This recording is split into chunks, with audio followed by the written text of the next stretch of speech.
आप सभी का स्वागत है। दोस्तों, पिछले अध्याय में देखे थे कि सिपाही ब्रिटिश शासन के खिलाफ विद्रोह कर रहे थे। जब सवाल पैदा हुआ था कि ब्रिटिश यहाँ से अगर चले जाएंगे तो देश का प्रशासन किसके नेतृत्व में देखेंगे, तो इसके लिए सैनिकों ने, सिपाहियों ने बहादुर शाह जफर को अपना बादशाह मानने को तैयार हो गए थे। और इस तरह से हम उसके आगे का जो विद्रोह हो रहा है उसका अगला हिस्सा हम यहां देखेंगे। और इस अध्याय में हम 10 मई की रात दिल्ली की ओर बादशाह की अपील, बहादुर शाह जफर ही क्यों, बेखबर ब्रिटिश शासन, बगावत फैलने लगी, विद्रोह की चरम सीमा, इन मुद्दों पर चर्चा करेंगे। 10 मई की रात दिल्ली की ओर यह हमारा मुद्दा है। तो मेरठ के कुछ सिपाही 10 मई की रात को घोड़ों पर सवार होकर अंधेरे में दिल्ली पहुंचे और दिल्ली में जो भारतीय सैनिक थे उन्होंने भी ब्रिटिशों के खिलाफ बगावत कर दी। और यहां भी अंग्रेज अफसर मारे गए, क्योंकि सिपाहियों का लक्ष्य यही था कि अंग्रेजों को यहां से भगाना है, अंग्रेजों को यहां से हराना है। देशी सिपाहियों ने हथियार व गोला बारूद अपने कब्जे में ले लिया और इमारतों को आग लगा दी। और जब यह उनको विजय प्राप्त हुआ तो विजयी सिपाही लाल किले के आसपास जमा हो गए और बादशाह को वो निवेदन देने लगे, उनसे विनती करने लगे कि वह उनका नेतृत्व स्वीकार करे। बादशाह को अंग्रेजी ताकत का अंदाजा था और इसीलिए बादशाह ने अंग्रेजों की भारी ताकत से दो हाथ करने को तैयार नहीं थे। लेकिन जब सिपाही इतनी आग्रह कर रहे थे तो बहादुर शाह जफर को मानना पड़ा और इस तरह से सिपाहियों ने अपना नेता बहादुर शाह जफर को घोषित कर दिया। और इस तरह से बहादुर शाह जफर अभी विद्रोह के एक मुखिया बन गए हैं। जब बादशाह सैनिकों का या भारतीयों का नेतृत्व करने को तैयार हो गए और इसीलिए बूढ़े बादशाह ने सिपाहियों की यह मांग माननी पड़ी। उन्होंने देश भर के जितने भी मुखिया थे, शासक थे, उनको चिट्ठी लिखकर आह्वान किया। अंग्रेजों से लड़ने के लिए भारतीय राज्यों का एक संघ बनाने के लिए उन्होंने आह्वान किया।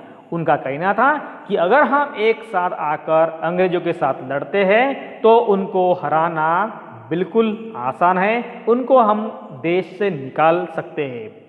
बहादुर शाह जफर के एक आह्वान से या एकमात्र कदम से गहरे परिणाम सामने आने लगे हैं। वो देखिए कैसे।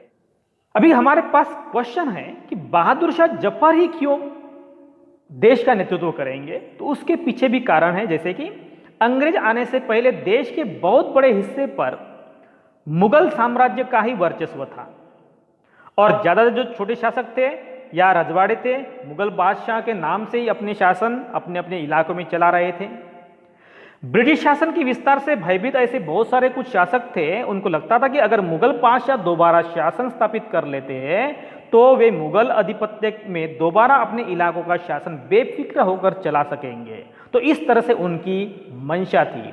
वो चाहते थे कि मुगल बादशाह अगर दिल्ली का बादशाह बनेंगे तो उनके नेतृत्व में हम फिर से अपने अपने इलाके में अपने मर्जी से राज्य कर सकते।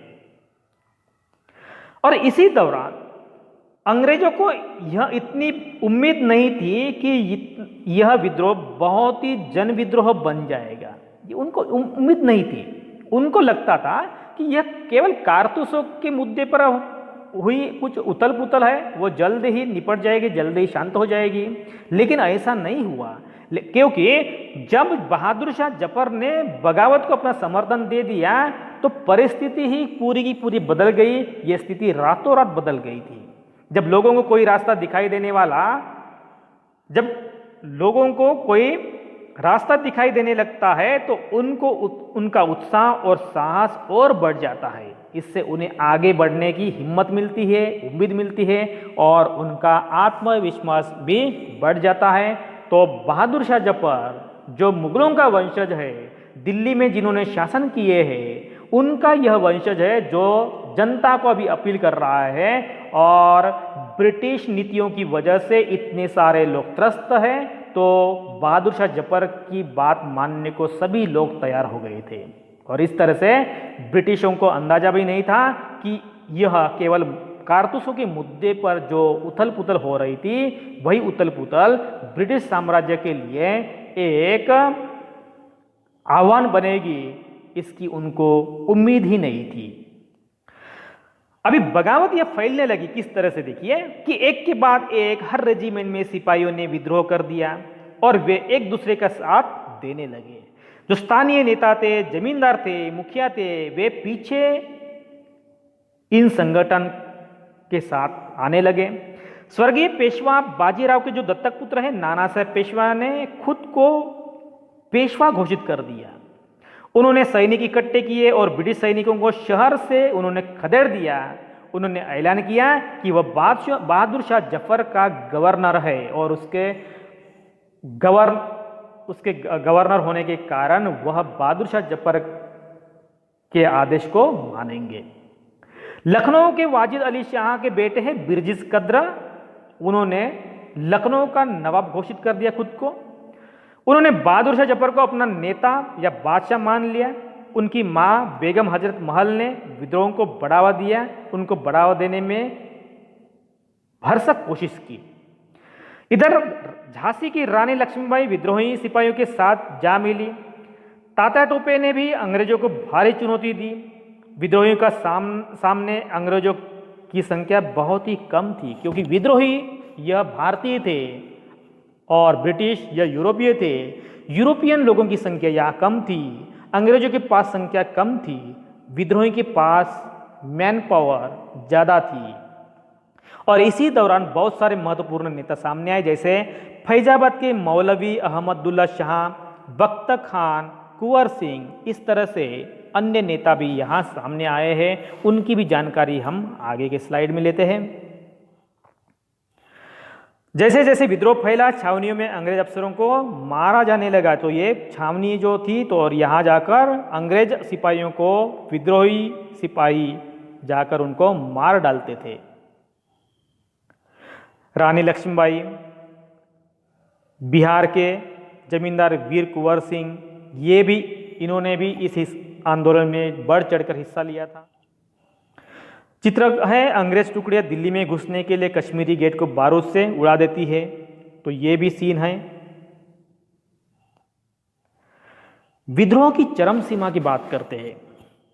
विद्रोही की टुकड़ियों के सामने अंग्रेजों की संख्या बहुत ही कम थी, यह हम देख चुके हैं और लोगों को यकीन हो गया कि अब अंग्रेजों का शासन खत्म होने वाला है और इसका असर बहुत ही बुरा हो रहा था। और इसकी झलक हमको नजर आती है जब लेफ्टिनेंट कर्नल टाइटलर ने अपने कमांडर इन चीफ को एक टेलीग्राम भेजा था, वो 6 अगस्त 1857 को, और वो कहते हैं कि हमारे लोग विरोधियों की संख्या और लगातार लड़ाई से थक गए हैं।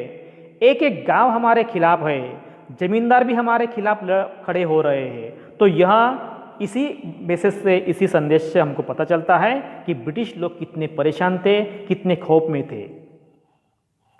ब्रिटिश टुकड़ियां विद्रोही पर हमला करती है, जिन्होंने दिल्ली के लाल किले तथा सलीमगढ़ किले पर कब्जा किया हुआ था।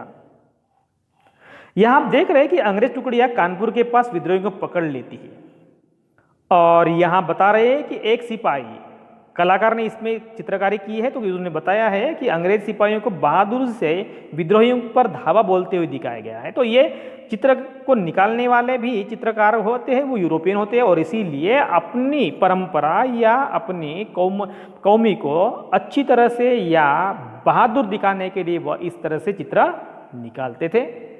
दोस्तों, इस अध्याय में यही रुकते हैं और इस अध्याय का अगला हिस्सा हम नेक्स्ट वीडियो में देखेंगे।